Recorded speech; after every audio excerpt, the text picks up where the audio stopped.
Hello and welcome. You're watching NDTV 24/7. I'm Osama Shah. Following the contentious Oval Office meeting between US President Donald Trump, the Vice President J.D. Vance and Volodymyr Zelensky, the Ukrainian president has come out with his first response and in fact has hardened his stance. He emphasized Ukraine's desire for peace, saying that we want peace, but he stressed that it must be lasting and not a temporary ceasefire, saying that peace only with security guarantees. He reiterated his readiness to sign the minerals deal, but only as a first step to security guarantees and not an end in itself. He underscored the need for clarity on United States support, noting that he needs to know which side is America on. In fact, he says that need to know America is on our side and expressed that the deal alone wasn't enough. In fact, Zelensky highlighted Ukraine's precarious position, admitting that our situation is tough and rejected a simplistic end to hostilities. He says they can't just stop fighting without assurances against Russian aggression. He, in fact, specifically pointed to past experiences with Russian President Vladimir Putin, insisting that he needs guarantees on Putin, reflecting his distrust in diplomacy alone, given Putin's history of violating agreements. In fact, my colleague Vishnu Shom joins us to get us more on this. Vishnu, the big question at this point is, why is Zelensky resisting any American effort to get an immediate ceasefire and a peace deal with Russia? Is it just because that Zelensky believes that it would compromise Ukraine's sovereignty and security, or is it more to it? Is there more to it? I think that's a great question. And ultimately, it's because Ukraine doesn't believe that any ceasefire or peace deal with Russia would last without standing guarantees from America. So this is not really about the minerals deal at all. I mean, that's just one step towards what Ukraine would hope is a lasting peace based on American security guarantees. Now, America says that we'll get a ceasefire happening on the ground. We'll work out a peace agreement. We have a good relationship with Putin. Trust us on that.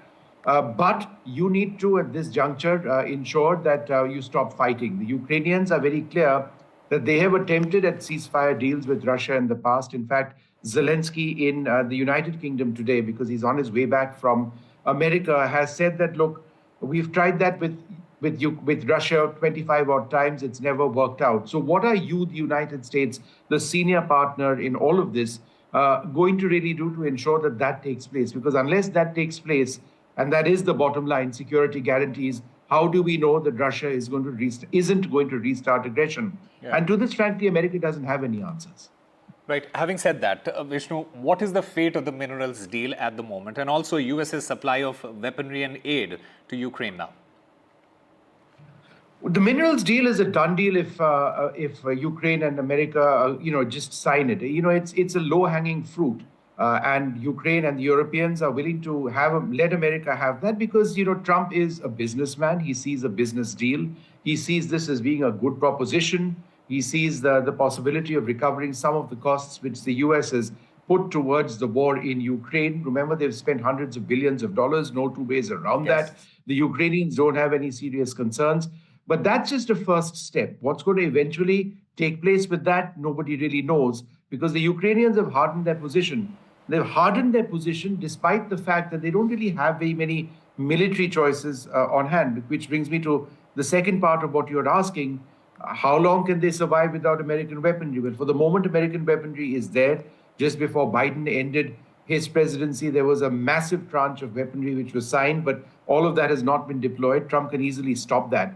But if he does stop that, that essentially means that Russia is going to overwhelm Ukrainian defenses, and that's the last thing which Ukraine wants. It is correct, as the Americans say, that Ukraine is now on a weaker wicket when it comes to the military fighting on the ground. They may not be able to outlast the Russians. They don't have as many soldiers as the Russians do, which is why they need American weaponry. If that doesn't come, or if more European weaponry doesn't come, and Europe has an industrial production issue, they can't manufacture weapons at the rate at which Ukraine needs it. If those don't come, then Ukraine is in serious threat of losing this war very soon. All right, Vishnu Shom, thank you very much for getting us all the latest as far as this story is concerned. In fact, I'm also currently joined by David K. Johnson. He's a senior journalist and author, professor of public policy in Rochester Institute of Technology. I also have Professor Andrew Latham, author and professor of political science at Macalester College, York University in the United States of America. Gentlemen, thank you very much for speaking with NDTV. Let me start by asking you, Professor Latham. Trump, he has been pushing for a deal, while Zelensky's refusal to make concessions to Russia, it may have put the agreement in jeopardy. Now, it is pretty much unclear if the United States will stop supplying Ukraine with weaponry, but the tension that is between Donald Trump and Zelensky, does it in a way suggest a re-evaluation of United States support for Ukraine? Well, a couple of things come to mind immediately, one of which is that this minerals deal is ridiculous. Critical minerals, a subset of which are rare earth elements, and people get those categories confused all the time. Ukraine has none. And what it does have is in Russian-occupied territory. So that entire discussion is simply fruitless and pointless because Ukraine has no assets to negotiate with or bargain with. Right. More broadly, Ukraine is in a tough place. It's not about lack of weapons and lack of money. It's about lack of manpower. They're simply running out of people who they can put on the front line. They're going to lose this war. And the Trump administration, as inelegant and as ridiculous as it sometimes presents itself, is actually making a very sage point, which is that, you need to sit down and negotiate an end to this war with the Russians. And it's not going to be on terms that you really like, but that's the reality that we live in. That's the real world that we live in. And American interests are different than Ukrainian interests. I think the Trump administration, for all of its inelegant flaws and stupid things that it says, is right about certain things, which is, you know what? We need to deal with the big boys. We cannot negotiate with our friends. We have to, unfortunately, negotiate with our adversaries or enemies. And you need to sit down and talk to Vladimir Putin. It's distasteful, but that's the way the world is. Right. In fact, while you were answering that question, I saw Mr. David K. Johnson nodding in agreement right at the beginning of your answer. I want to get your views on that. I also want to understand from you, Mr. Johnson, how will Russia be looking at this entire development at this moment? Well, Vladimir Putin is an ally now of Donald Trump. The United States has shifted under Donald Trump from always supporting liberty and freedom to supporting tyrants. And Donald Trump, I have called America's first dictator. He's, through his control of government agencies and firing of generals, is setting up a Trumpian dictatorship, which I've been warning about for a decade, and I've known Donald for almost 37 years. This deal may or may not get signed because Donald could withdraw it. But the professor's quite right that the valuable minerals are primarily in areas controlled by Russia, which makes one wonder, where did Donald Trump get this idea? Oh, maybe from his friend Vladimir Putin. And I think the big question going forward is whether European countries, particularly Poland, Germany, the Danes, the French, and the British, will now step up and increase their support of the Ukrainians with weaponry at a moment when Putin is down to using donkey carts to draw weapons and food to the front lines. Donkey cart. Absolutely, absolutely. In fact, before I ask you any other question, Mr. Johnson, I also, this is the first time a US president has publicly confronted a visiting foreign leader in such a manner. Does this on-camera fury between Trump and Zelensky that we witnessed have any sort of modern precedent? No, and I think this is the most shameful event in American history, at least during my lifetime. And that's, I think, a fairly widely held view. Even Fox and the Wall Street Journal have taken a negative view of what went on there. And if you listen very carefully to what was said, there's good reason to think that this was a setup, that they intended to try and embarrass Zelensky. You'll notice at the end, Trump says, this is going to be great TV. Because that's how Donald thinks. He doesn't know anything about world events. He doesn't, despite his claims of being a genius on many subjects, he sees this all as theater and self-aggrandizement at the end of the day. And he is clearly the advocate of Vladimir Putin in this war and the enemy of liberty. All right. Professor Latham, as far as Volodymyr Zelensky's situation is concerned, where does he stand? Despite his resistance, does Zelensky have any sort of real options here?